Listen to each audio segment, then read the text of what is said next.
Hello, I am Rose Kemotho, and today I would like us to discuss courtesy.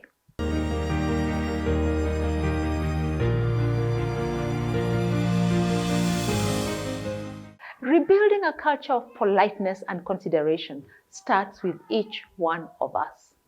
Courtesy is not just about how we greet our elders or politicians or how we conduct ourselves in public, but about how we teach fundamental values to the next generation. A society built on values of respect and empathy is a society where opportunities thrive and leaders serve the public with integrity. In countries such as Japan or South Korea, where values of respect, discipline, and courtesy are highly valued, public order and social interactions run more smoothly, making life more comfortable for everyone. Now let's look at our roads. We have all witnessed the chaos caused by a disdain for traffic regulations and a lack of courtesy for fellow road users.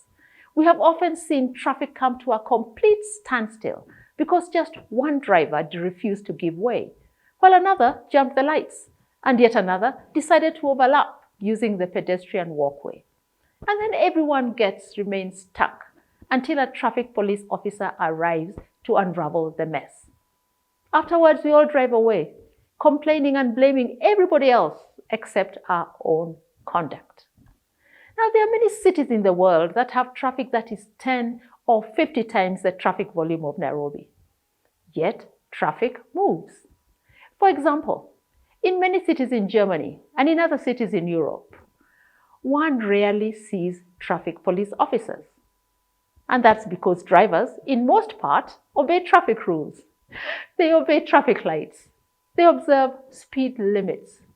They slow down or come to a complete standstill at zebra crossings. They show respect and consideration for cyclists and for pedestrians. And they drive road-worthy vehicles. And they don't drive under the influence of alcohol for most part. As we see here, when drivers drive back home after Nyamachoma escapades out of town over the weekends. Now, if we want a harmonious society that moves efficiently, it is time we began exercising courtesy on our roads and embraced respect for fellow road users, including cyclists and pedestrians. We should stop overlapping in traffic. Stop discourteous conduct by drivers who cut off others without bothering to put on their indicators. Stop overspeeding within the city limits, and especially in residential areas, as this endangers public safety. We have all seen drivers who drive speed past you only to turn off barely 10 feet ahead. And government should regulate the border sector.